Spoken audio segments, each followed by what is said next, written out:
मित्रहो, आपल्या राज्यातील कायदा सुव्यवस्थेचे केव्हाच 12 वाजलेले आहेत.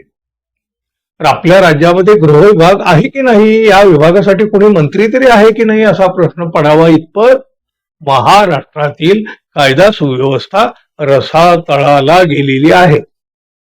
गुंड मवाली मोकाट सुटलेले असताना सामान्य माणूस मात्र दहशतीच्या सावटाखाली गुदमरून गेलेला आहे.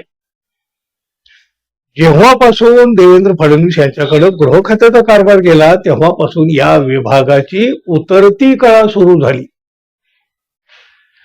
फडणवीस यांचा जास्तीत जास्त वेळ राजकारण करण्यामध्ये, म्हणजे दुसऱ्याचे पक्ष फोडण्यामध्ये, इतर पक्षातले नेते पळवण्यामध्ये जातो.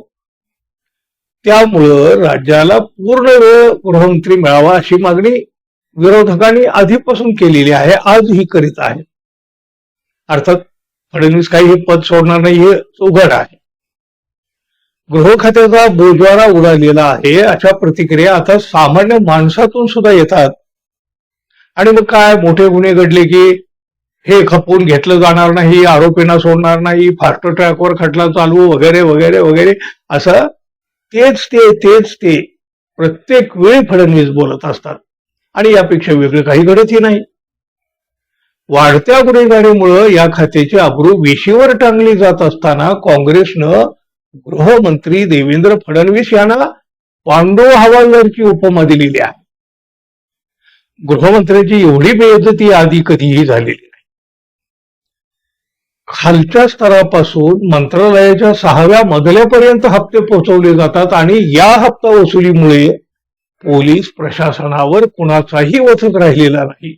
म्हणूनच राज्यामध्ये ड्रगचा खुलेआम काळा धंदा सुरू आहे, गांजा विकला जातो आहे, हातभट्ट्या आणि विषारी दारूनं थैमान घातलेला आहे. या अवैध धंद्यातूनच पुण्यामध्ये विषारी दारूने 22 लोकांचे निष्पाप बळी घेतलेले आहेत. राज्याचा गृह विभाग पांडू हवालदार चालवत असल्यामुळेच सगळीकडे बेबंदशाही माजलेली आहे, असा घणाघात हर्षवर्धन सपकाळ यांनी केला काँग्रेसच्या.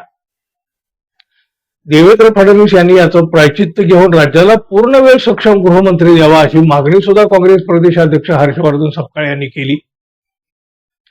पुण्यामध्ये विषारी दारूनं 22 जणांचा बळी घेतल्यानंतर सरकारला जाग आली. त्यानंतर हातभट्ट्या तोडण्याची कारवाई केली जात आहे.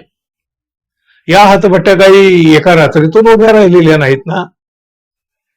राज्यात 500 शहर आणि 43,000 गावखेडी आहेत. या ठिकाणी अवैध धंदे आणि हातभट्ट्या राजरोसपणे सुरू आहेत.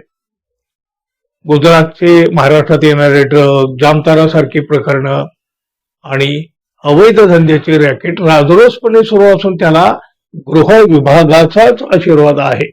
गृहमंत्री देवेंद्र फडणवीस यांनी पोलिसांचं सतरक्षणाय खल निग्रहणाय हे जे ब्रीदवाक्य आहे ना, हे ब्रीदवाक्यच बदलून टाकलेलं आहे. पुण्यातल्या प्रकरणानं सगळ्या स्तरातून संताप व्यक्त केला जात असल्यामुळं स्वतःची अब्रू वाचवण्यासाठी आता कारवाईचं नाटक केलं जात आहे, असा घणाघात सुद्धा सपकाळ यांनी केलेला आहे.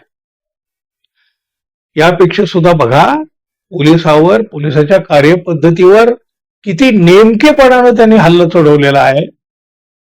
बुलढाणा जिल्ह्यामध्ये एक मुलगी बेपत्ता झाली, त्यानंतर पोलिसांना एक मृतदेह सापडला. हा मृतदेह त्याच मुलीचा आहे असं समजून बेपत्ता मुलीच्या वडील आणि भावाला पोलिसांनी अटक केली आणि बेदम मारहाण ही केली. त्यांच्याकडूनच पुन्हा कबुली जबाब सुद्धा घेतला आणि आपण 48 तासामध्ये या प्रकरणाचा छडा लावला, याबद्दल स्वतःची पाठ थोपटून घेतली. पण त्यानंतर ती बेपत्ता मुलगीच समोर आली. पोलिसांनी कशाचीही शहानिशा न करता हे प्रकरण हाताळलं. हा सर्व प्रकार चोर सोडून संन्याशाला फाशी असा आहे. महाराष्ट्रात पोलीस विभागाचं काम असंच चालतं असं देखील सपकाळ म्हणाले. गृह खात्याचे वापाडे बघा याआधी सुद्धा निघालेले आहेत, पण तरी राज्याच्या गृहमंत्र्यांना आजवर तरी कोणी सुद्धा पांडू हवालदार म्हणून संबोधलेलं नव्हतं. एवढी बेइज्जती आजवर कुठल्याही गृहमंत्र्याची झालेली नव्हती. मित्रांनो, काँग्रेसनं गृहमंत्री देवेंद्र फडणवीस यांना दिलेली पांडू हवालदारची उपमा तुम्हाला योग्य वाटते का? म्हणजे तुम्ही या उपमा देण्याशी तुम्ही सहमत आहात का? जरूर सांगा.